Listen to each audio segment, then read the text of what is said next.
Amongst all the scourges that we are facing in trying to be godly in this age, and many of you would agree this is a very difficult age to live a godly life, God seems to have provided proportionately some things to guide us and to strengthen us in our faith.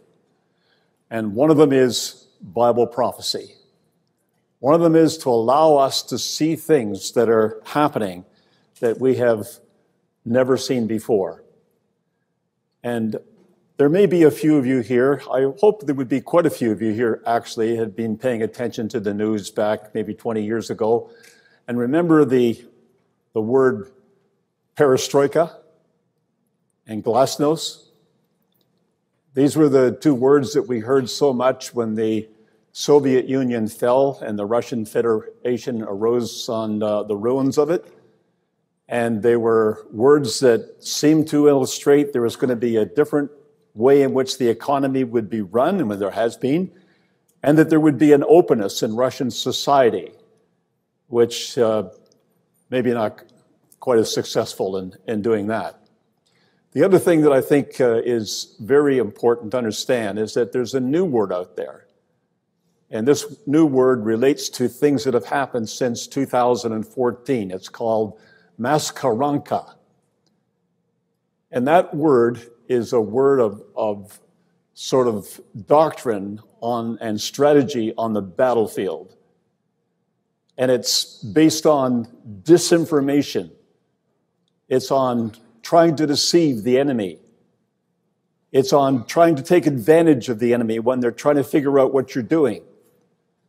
And there's many witnesses of that in our world today, of where it would seem that the Russian army and the Russian armed forces in general have taken advantage of the fact that people have gone for these things that they have said.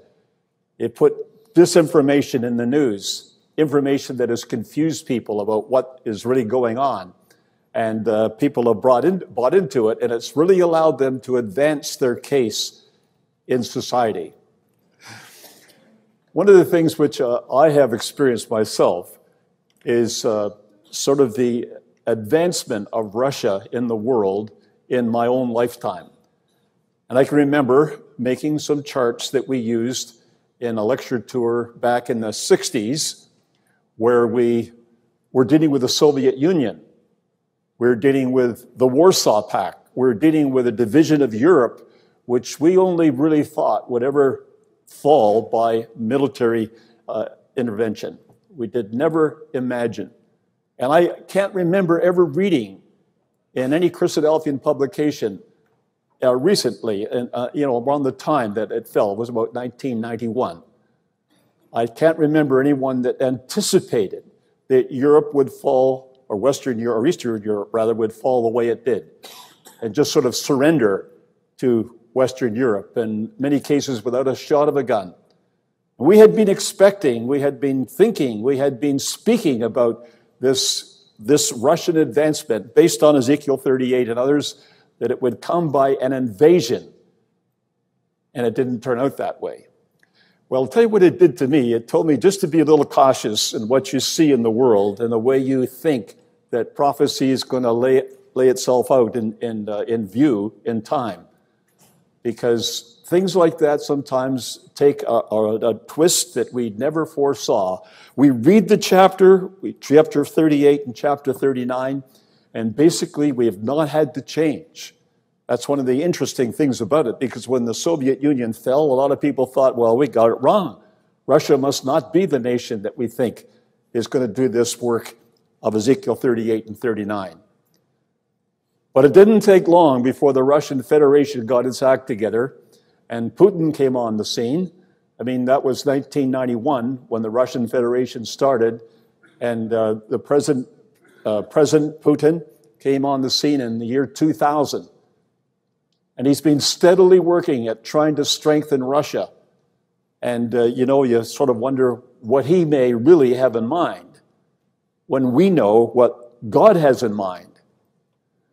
And another thing which has been a little hard to figure out, too, is what really the scriptures mean when it said that God would put hooks into his jaws. He'd turn him around, put hooks into his jaws, and draw him forward. So if that's not happened, or that didn't happen with the change of the Soviet Union to the Russian Federation, and now with a man in the leadership, very different than Gorbachev, very different than Yeltsin, very different, well, maybe not so different than Khrushchev and some of those others who were very military-minded, but this man seems to have a cunning associated with him and has made many statements which are misleading and which some of the statesmen of the world have bought into. We really need to review and have in command why we believe Russia is this nation. And we get that from the ancient world, that is the world that is described in Genesis chapter 10. Now, if you've seen this before, well, I'll just briefly go through it. Some of you may not have seen it, but the names that are given in Genesis 10, the sons of Japheth, seem to align so well with Ezekiel 38, it's far beyond coincidence that we find Magog, Gomer, Meshech, and Tubal, Togarmah, Tarshish, all words that appear again in Ezekiel 38, and not in that capacity or not in that number in a particular place anywhere else in the Bible. This is unique. So we feel quite confident that what God's pointing out is the sons of Japheth. Europe has some major role to play in this battle of the nations that come against Jerusalem. And that can be shown from some ancient maps and some ancient authorities. Now, I was going to choose, and I was going to put it on just to illustrate to you the words that are found in the Amplified version of the Bible, where they have put a lot of notes on this passage. You don't find them necessarily in other versions, English versions, but the Amplified Bible has. And I'll just read them to you. It says that Gog is a symbolic name standing for the leader of the world powers antagonistic to God. I mean, these are just their interpretations, just a commentary on it. It says, Meshech and Tubal are understood to have been the same as Moshi and Tibereni of the Greeks, tribes that inhabited the regions of the Caucasus. Rosh, which some would identify with Russia, must have designated a land and a people somewhere in the same quarter. And therefore the Gog of Ezekiel must be viewed as in some sense the head of the high regions of the northwest of Asia. And he gets that from Fairbairn's Imperial Standard Bible Encyclopedia. We notice that Gesenius, this is going on in the same argument. Gesenius observes that it can scarcely be doubtful that the first trace of the Russians is here given. He gets that from Lang's commentary. Hengstenberg in 1802-1869 could not bear to see the poor Russians ranged among the enemies of the kingdom of God, but the one who gave Ezekiel this vision of what was to happen in the latter days. And he made no mistake in such a forecast as all the world can see today. Whoever was writing and the editors of the Amplified Bible really believed this idea. And what I wanted to illustrate by that is that this is not just a Christadelphian idea. It's not just something that is sort of loomed up in our literature and all of us just bought into. There's a lot of background of other people who could see how Russia is mentioned in Ezekiel 38.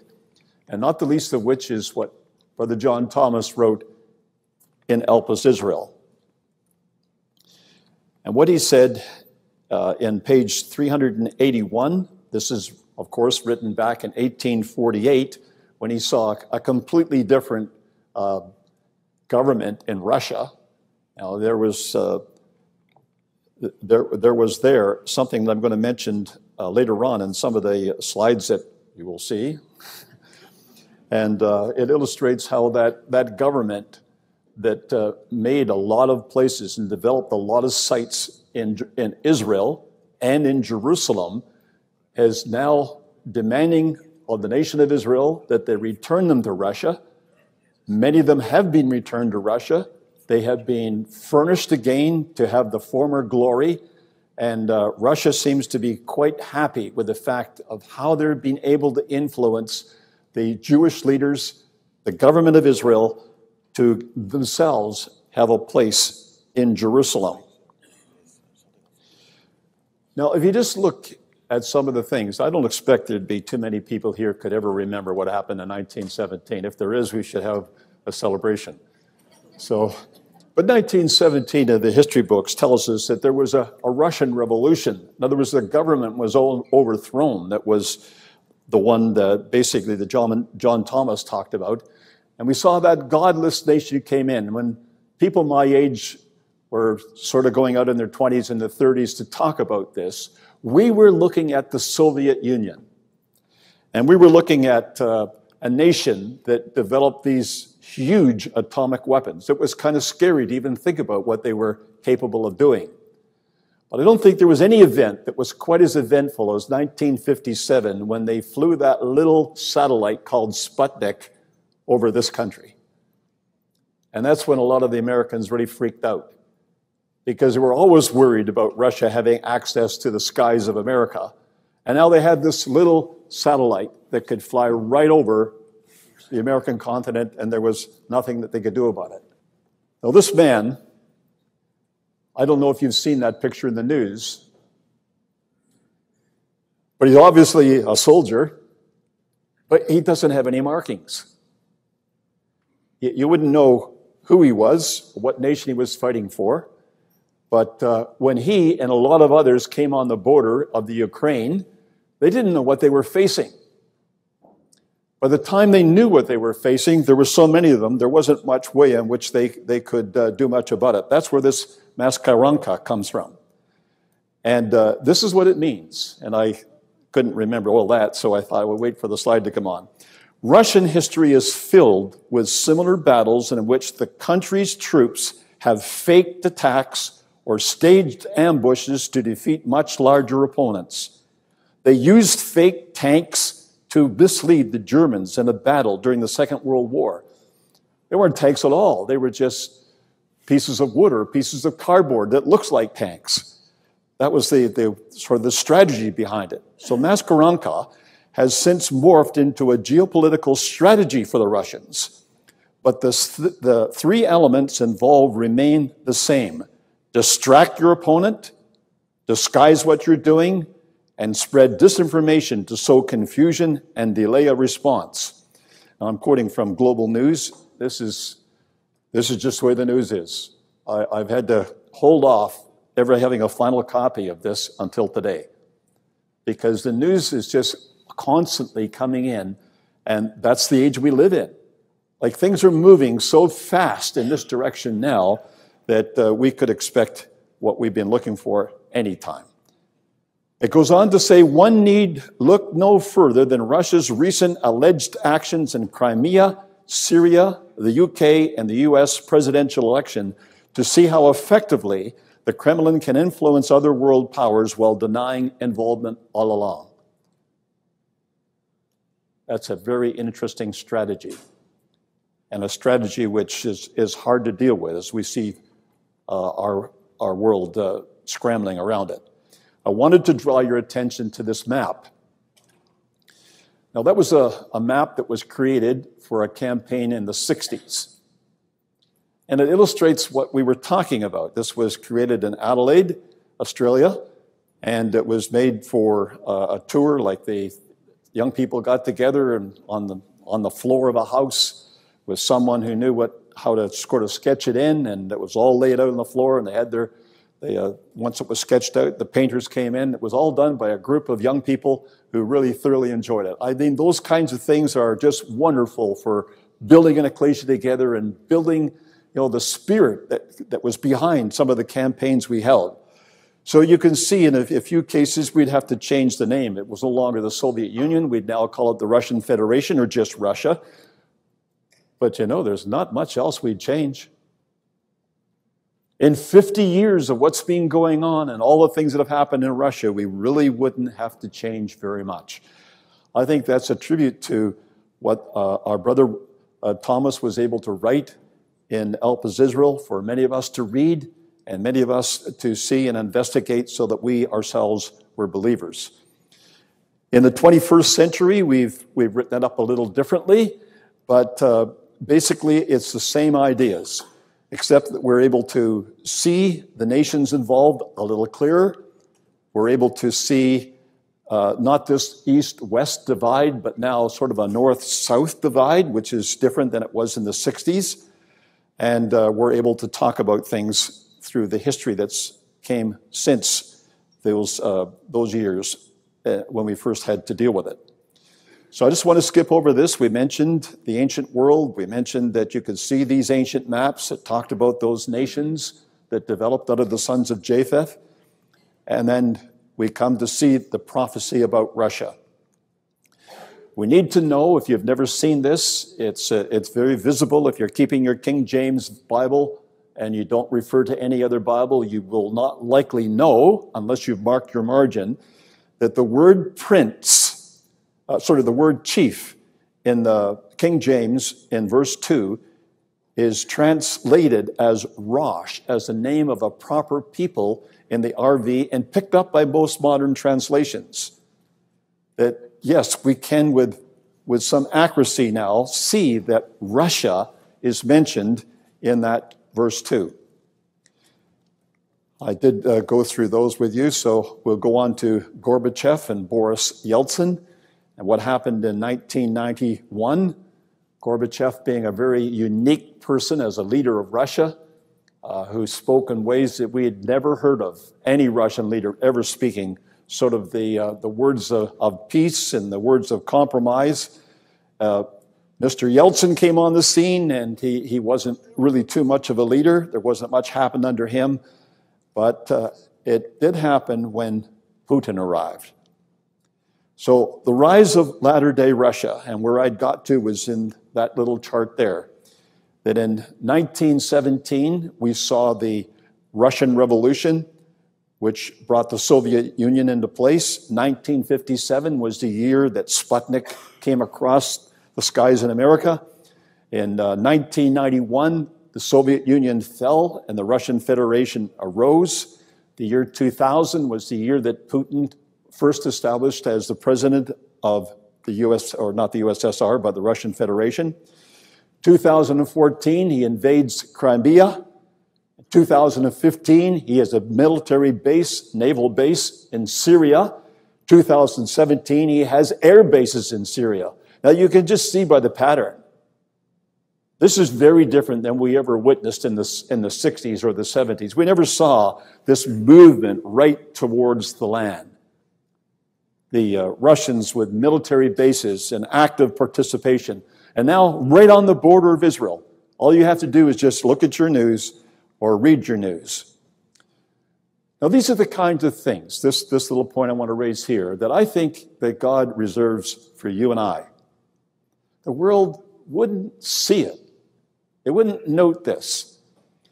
But in Ezekiel 39, verse 2, the ESV makes mention of this, and in this particular way, where it's not an unusual translation. This is just what we understand the word means. I will turn you about, drive you forward, and bring you up from the uttermost parts of the north, and lead you against the mountains of Israel. Now, in the year 2007, the Russians had a mini sub, that took the Russian flag and planted it on the North Pole. Now, that wasn't because the international community agreed that Russia could do this. This is just the attitude of the Russians. We're claiming the North Pole, and our flag's on it if you went undersea to see it. Now, that's interesting, because if you look at this, Russia from the uttermost parts of the north, this is what you see.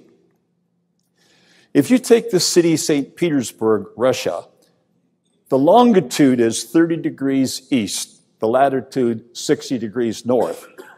Moscow, 37 degrees east, 55 degrees north. Sevastopol, Crimea, which is one of the places where Russia went, 34 degrees east. Ankara, Turkey, someplace where they're really interested in, and we'll talk about that a little more, 32 degrees east. Latakia, where they have a military base in Syria, 35 degrees east. Beirut, Lebanon, where they're interested in what's going on there, 35 degrees east. Tel Aviv, 34 degrees east. Jerusalem, 35 degrees east. What other nation in the world could ever claim to be the king of the north? This country is coming from the uttermost parts of the north. You see, people would miss this unless you read your Bible and you see what the Bible's trying to tell us. That's how God is being merciful to us in this age where we have so many things going wrong. We can still have our faith. We can still believe what the Bible says, and we can see this. Russia is the guard, as it says in Ezekiel 38, verse 7. Be thou prepared. Prepare for thyself, thou and all thy company that are assembled unto thee, and be thou a guard unto them. Well, what does a guard mean? Well, that word's used quite often in the Bible, and it's got quite a latitude of meaning. So it can mean a place of confinement, a prison, a guard, a jail, a post, a watch, an observance, or it can be a guard post, act of guarding, or observances. We always thought, at least I thought, and a group of brethren that we grew up with, always thought that was a guard by hedging people in and not letting them out. But the work of President Putin seems to be an awful lot more subtle than that. Rather than moving into Crimea in a hostile way, he brings soldiers in that don't have any badges on them. They don't know where they've come from. He claims that there's so many people that speak Russia in Crimea, they need protecting. So he brings his people, his troops in to protect them.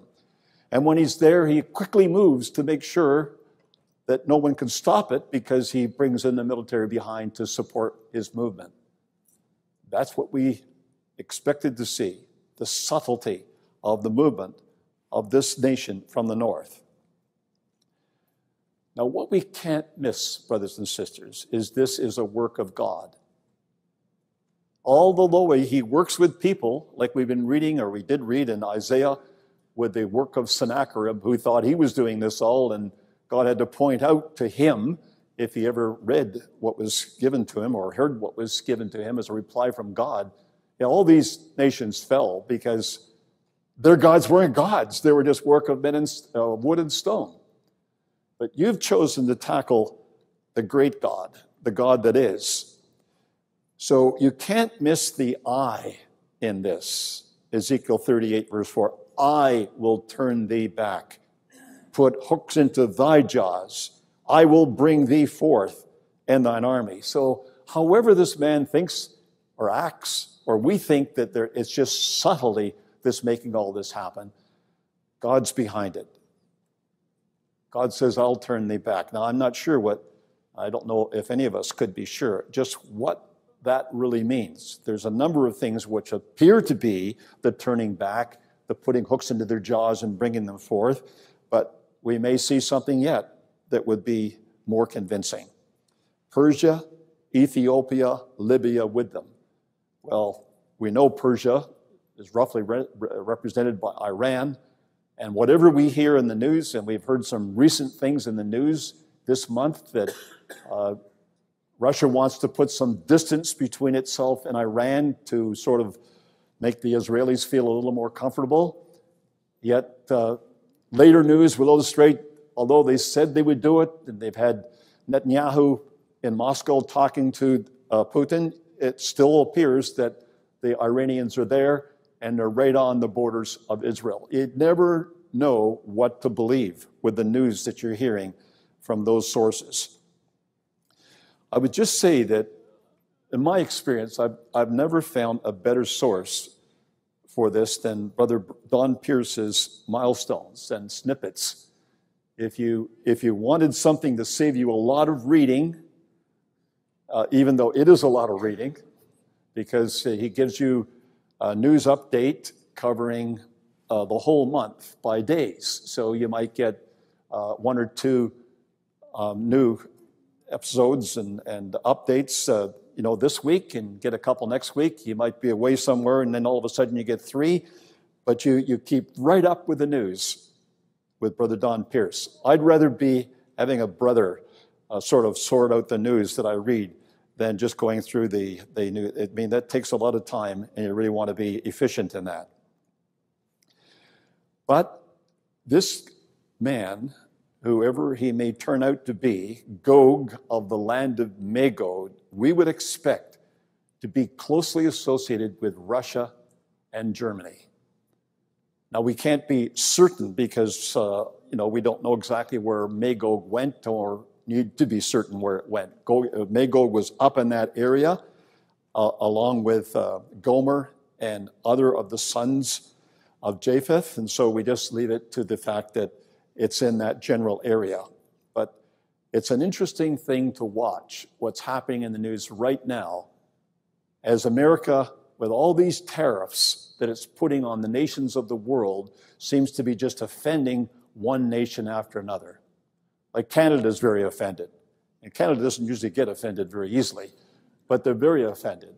So if your president in America wants to put a tariff on our aluminum and our steel, our prime minister, Mr. Trudeau, he's going to put one on ketchup.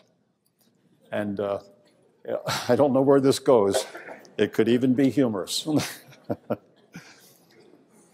Now, you just look at what's reported in the news. Putin sees an opening in Europe's fury with Trump.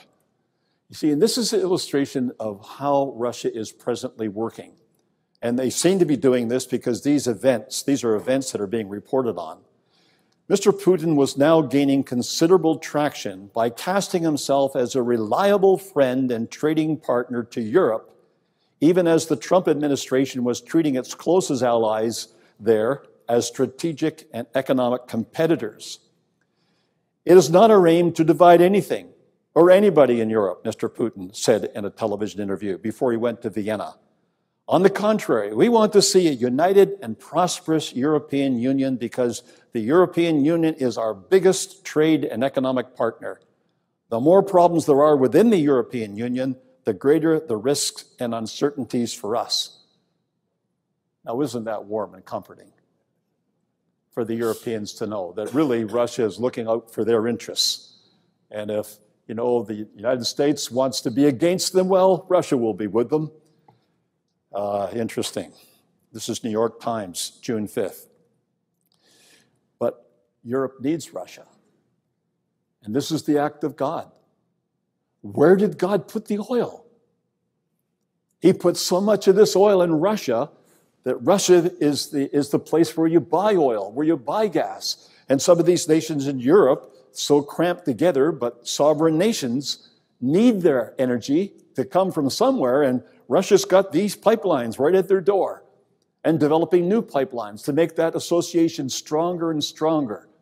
Nations realize that they become dependent upon Russia, but it still happens. This Nord Stream, number 2, which is going to Germany, being the chief case, where Germany is prepared to rely on Russia for all that particular energy, and many nations are wondering, what's Germany thinking of doing this? Well, if God's behind it, this is the way it will work out, that Europe will be dependent on Russia. We see Ezekiel 38 requiring that Gog of the land of Magog will bring these nations of Europe together with them. They'll be together.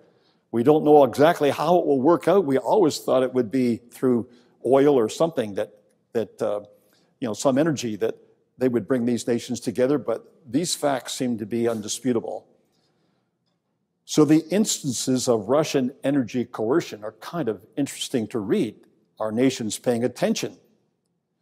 The Kremlin's use of energy coercion began even before the USSR actually dissolved in December 1991. For instance, it interrupted oil supplies to the Baltic states in 1990 in an effort to crush the region's budding independence movements, although to no avail.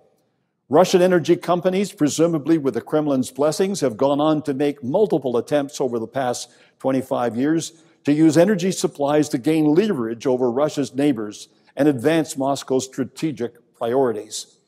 The author has identified at least 15 discrete instances where Russian entities used price and physical volume manipulation of crude oil or natural gas supplies, often amid political tensions, to pressure consumers located in Central and Eastern Europe and the former Soviet Union countries.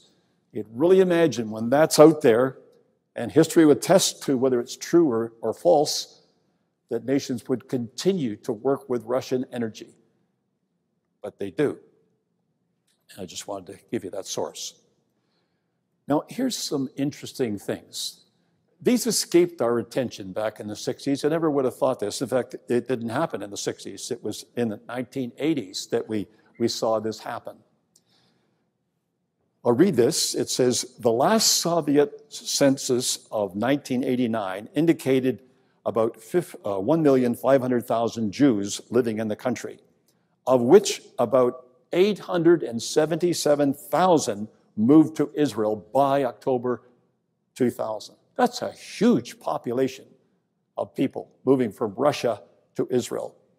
The wave of immigration in this short period of time was the greatest influx of people to Israel since the day of its creation.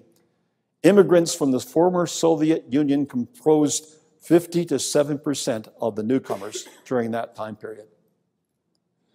And there's so many people speaking Russian in Israel that I put this picture of the writing on a manhole cover in Tel Aviv. Now you look through the writing and see if you can recognize the languages. So you would say English. You may not recognize, some of these other ones, but you can imagine it's Hebrew. That would probably be Arabic, but the last is obviously in Russian. The manhole cover, just what people would walk around or walk on in the street, would actually have a warning for people who only speak Russian. This is what we're seeing. Like this picture was just taken a couple of weeks ago, so it shows you that here is the defense minister of Israel, Avigdor Lieberman, and Sergei Shoigu, at least that's the way I pronounce his name, may not be right, but he's the defense minister of Russia. These get along because they both speak Russian. They both come from the former Soviet Union. Now, that's kind of unique in this. There's so many Jews in Russia, or in Israel, rather, that have come from Russia, that they have this sort of special relationship with Russia, and not unlike Crimea. And you sort of suspect that maybe one day that will be useful in what Russia does in its final moves. So this evil thought that Russia has in Ezekiel 38, to take a spoil, to take a prey, to turn thine hand upon the desolate places that are now inhabited, upon the people that are gathered out of the nations, which have gotten cattle and goods and that dwell in the midst of the land. That's a verse for us, brothers and sisters. Because how could you deny that if you go through history, you don't see this, but you see it now. And you see that this nation, Israel, had to come back first before they could take the spoil of them and take it as a prey and to turn their hand upon the desolate places now inhabited. And for many years, we have thought it was because of oil. Well, what did we have to say about that in the 60s? There was no oil discovered in Israel. They thought Israel was left out like many other countries, that there just was never be any oil in Israel. They were looking for it, but they never found it.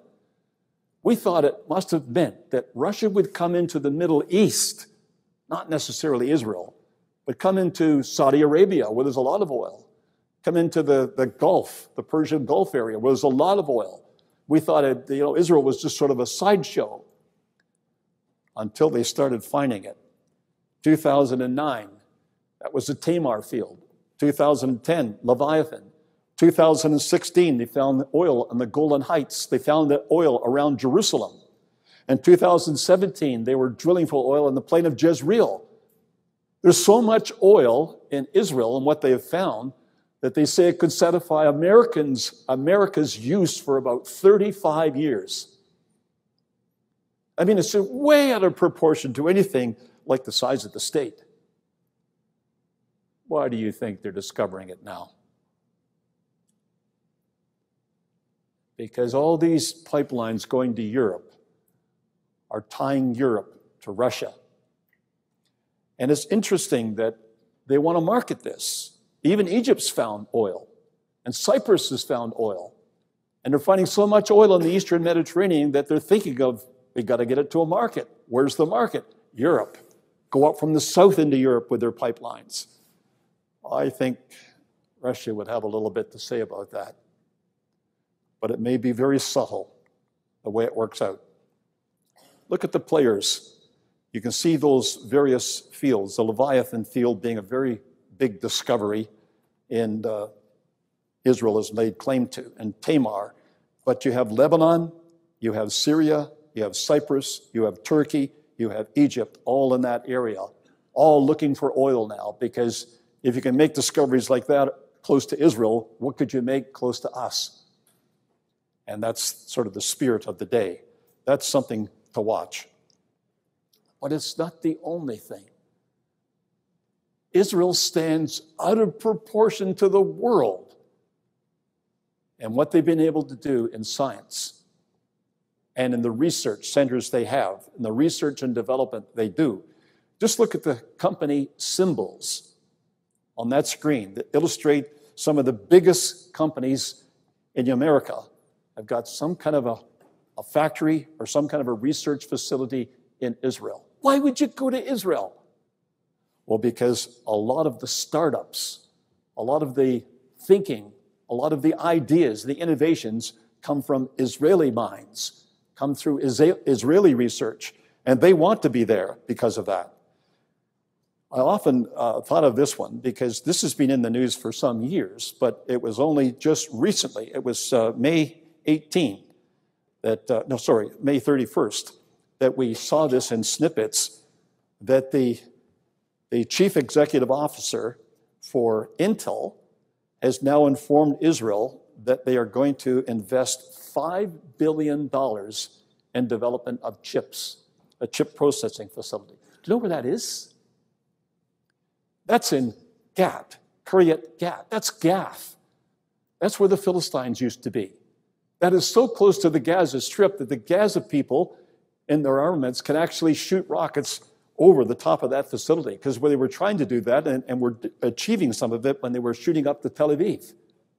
Why would a company like that want to invest in Israel at a time when there's sort of an active war on the place? This is the hand of God. Like God's doing this, He's the one that's got His hand on the strings of those who are actually performing the work. And so we see these rather unique things to bring the nations of the earth to Jerusalem for the great climatical battle. But here's another one, and I want to spend a little more time in this because I didn't recognize this for what it was until I just saw a few other things that have been pointed out to me in snippets and by others. Now, we would know if we've done a little research on the way Christianity developed, that the way it expanded, it went from, I don't know which map I'll use, but you've got Rome over here. That was the first Rome, to the second Rome in Istanbul, to the third Rome in Moscow. Now that's written up in National Geographic. That's not Christadelphian interpretation. There's a third Rome. The third Rome was Moscow. So there's something religious would have been expected by that the Russians have this religious background. We just didn't see it in the years of the Soviet Union because they were very anti-religious. But that's not Putin. That's not the way he's going. At least that's the perception that you get from what he's said and what he's doing. Why would the coat of arms in the Russian Federation, when they chose them, 1991, when they were forming it, choose something that represented so closely the Byzantine coat of arms, which came from Constantinople, the second Rome? Russia perceives itself as a center of Christianity up there in Moscow, and are set about to try to take control of things in that sense. You will see in a way, in a minute, I hope, some of the reasons why things are happening in this particular area in Jerusalem. Here's the man. You would never see I don't think you'd even see Gorbachev in a position like that. You wouldn't see Yeltsin. You surely wouldn't see Khrushchev or Brezhnev, those former Soviet leaders, in a position between two religious men. But that's the way Putin wants to be seen. He wants to be seen as Christian. So, in his remarks, now this is going back to 2015, but he really doesn't seem to have changed policy at all. Continuing his remarks, Putin stated that he has championed Russian laws that essentially outlawed abortion in Russia. No abortions after the 12th week, and before that time in limited cases, and also the end of financial support for abortions, reversing a previous Soviet policy. Number 3, strongly supporting traditional marriage, especially religious marriage, with financial aid to married couples having more than 2 children. 4, establish compulsory religious education. Compulsory religious education in all Russian schools. Made religious holidays now official Russian state holidays. And instituted a nationwide program of rebuilding churches that were destroyed by the communists, and most notable being the historic Church of Christ the Savior in Moscow. He came on the scene in 2000. He's done a lot of work. There's been a lot of money spent in this. As you can see, there's that central church. That didn't look anything like the modern and rather beautiful way it's constructed and ornamented back in the days of the Soviet Union. This is the cathedral in St. Petersburg, which was turned into a museum by the Soviet Union, which now is also serving as a cathedral. Look at you can imagine the money that would have been spent to actually get that back in shape. But look at this. Look at the Russian real estate in Jerusalem. Now, Sister Dorothy and I had the opportunity to go to Israel. We took the opportunity as the excuse of the 40th anniversary. So some years ago, we went to Israel. They just rented a car and drove around and had a look with a mission. Who has the interests in Jerusalem? Look at who's there. Look at what you can see. Find out who are the ones who are the stakeholders of what's in Jerusalem, to see if we can, what would be the reasons why all nations would be drawn towards Jerusalem? Well, I tell you, that is ornamented and given the golden glitter and the beautiful colors to match anything you would find in Jerusalem. That's recent. That's the work of Putin and his rebuilding program. If you notice where it is, you can all see the Dome of the Rock in the picture. You all know that we're facing the Mount of Olives. You can see the tower on the top.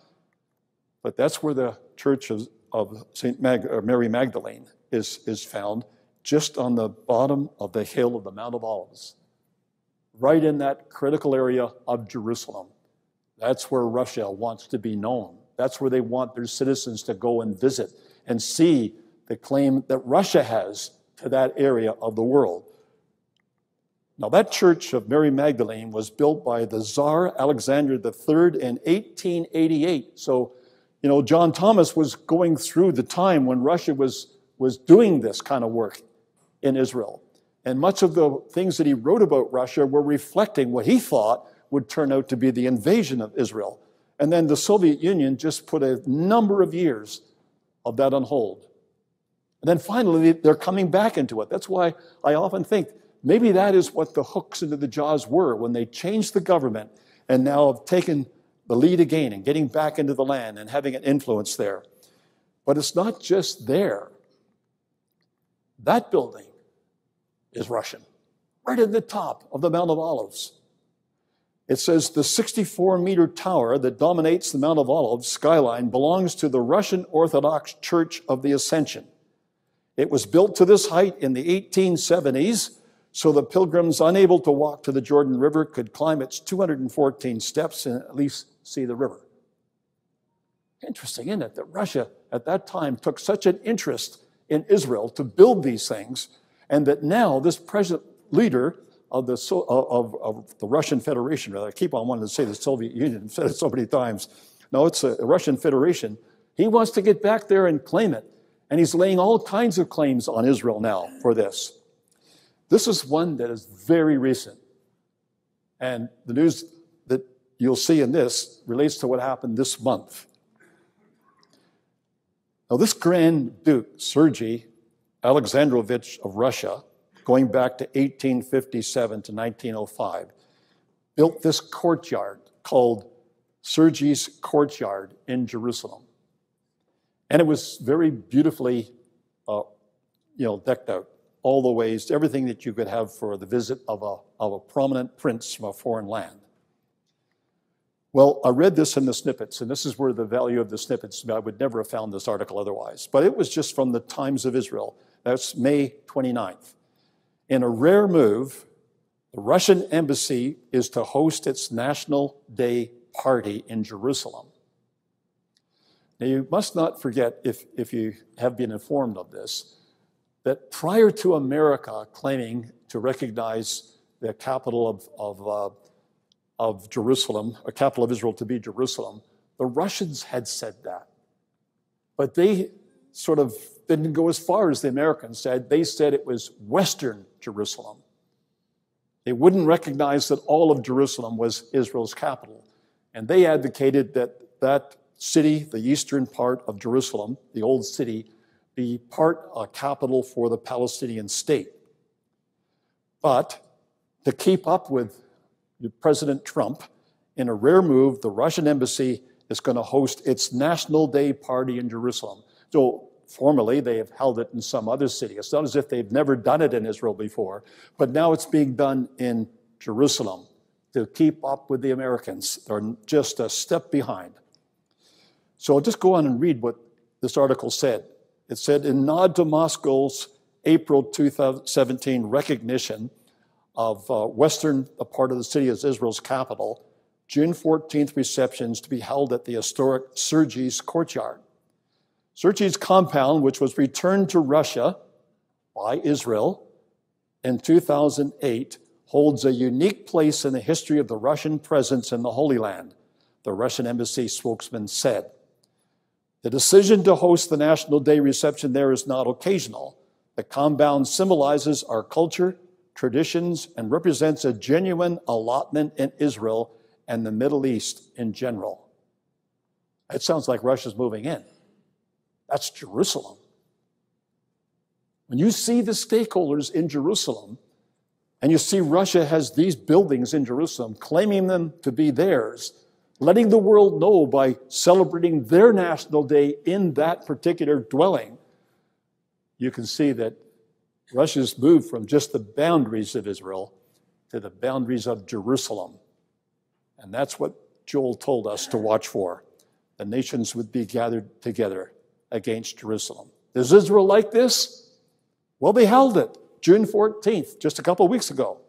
Prime Minister Benjamin Netanyahu at a reception marking Russia Day in Sergei's Courtyard, Jerusalem, June 14th. There he is. Does he look worried? Does his wife Sarah look worried? He's sitting beside the Russian ambassador to Israel. No, they're hand in hand with them. This is another picture of him. And he's shaking hands with I suppose he was a Jewish person who was also Russian in background with all the display of medals. And this is, of course, some of the pageantry which goes on for celebrations like that. So I'll just read that little article from the Times as well. This is a holiday for Russia. It's a celebratory day that was initiated and takes place in Jerusalem. And I assume there will be many more days like this one in Jerusalem. Prime Minister Benjamin Netanyahu said at the event, I know that we're going to celebrate many, many years of cooperation between Israel and Russia in Moscow, and also next year in Jerusalem. Who do you think's being fooled? That's the kind of subtlety with which Russia is coming towards Israel. And you hear of, Prime Minister Netanyahu going off to Russia to speak with Putin personally. He was invited, to watch the military parade in May. He's now being invited to go and watch the final rugby match in Russia. I mean, Putin's doing everything he can to woo Netanyahu to his side.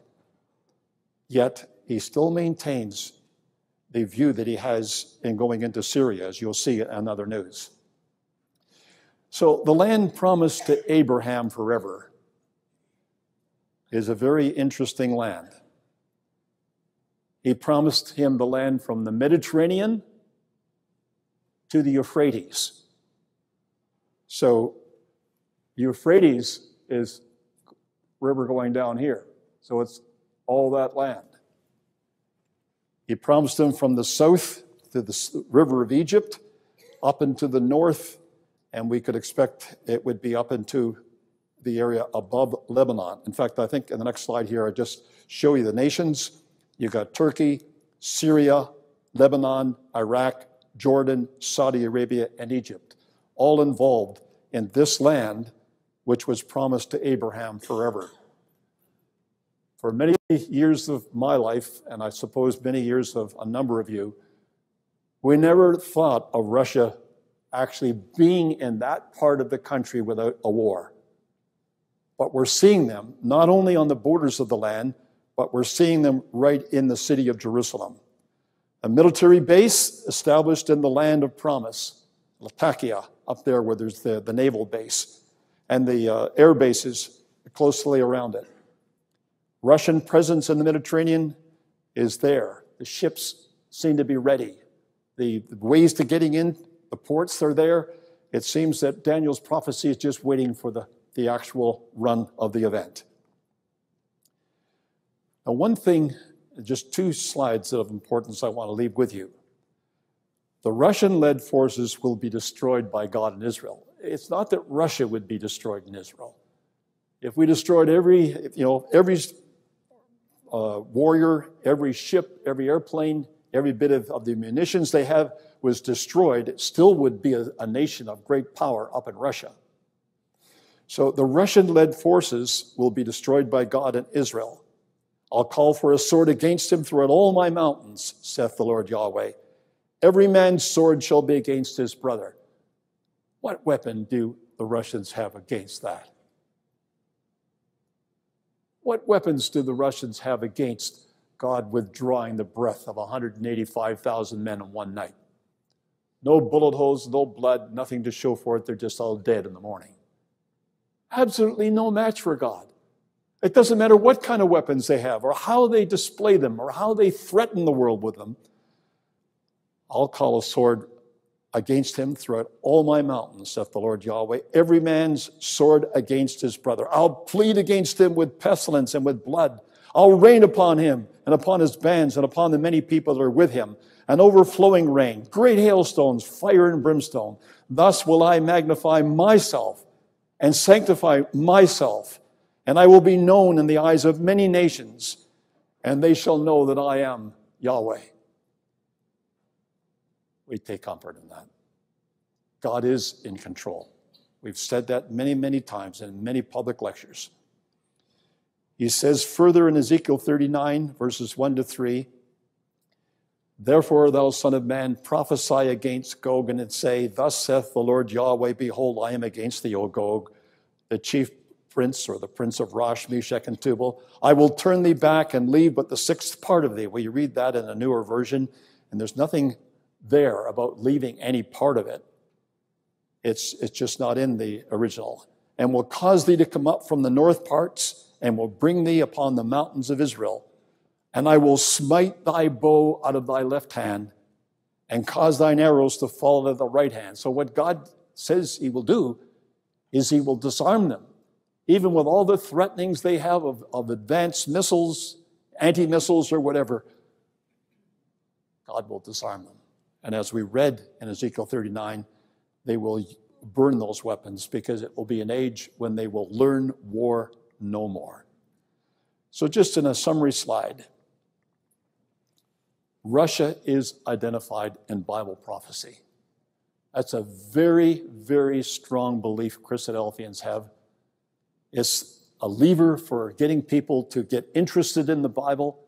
Any of us should be able to talk to our friends by using that fact alone. Russia is identified in Bible prophecy. Its work is to group nations together to fulfill the prophecy of Daniel chapter 2. There'll be a guard under those nations. We can see what nations they are. We can display their flags. We can talk to people about it that have come from those countries. Do you know your country is going to be involved in this? Russia is being moved by God to humble Israel. Israel's got a lot of things going for it. But although there is some sign of spiritual revival in Israel, there can't be any question about that. You don't see it much at the top. And certainly in the cities, you see everything in the big cities that you see in the cities here in America and in Canada. So Russia is being moved by God to humble Israel, and the time to do so is nigh at hand. Russia is able to find holes in the defenses of the Western nations to work out its agenda. The walls that are around Israel are no walls at all to a nation like Russia. They might stop the Arabs, they might stop the nations that are immediately around Israel, because it's a very walled country, but they are meaningless to a country that comes in by helicopters, or just comes in en masse and just overwhelms the defenses. But in the end, it will stand up against Yahweh and meet its demise on the mountains of Israel. We have a strong case, brothers and sisters, to hold on to our faith and to use that faith to help others see what God is doing with the nations, to attract them to his book, that they might read more about this book and learn the gospel themselves. So be it. Thank you.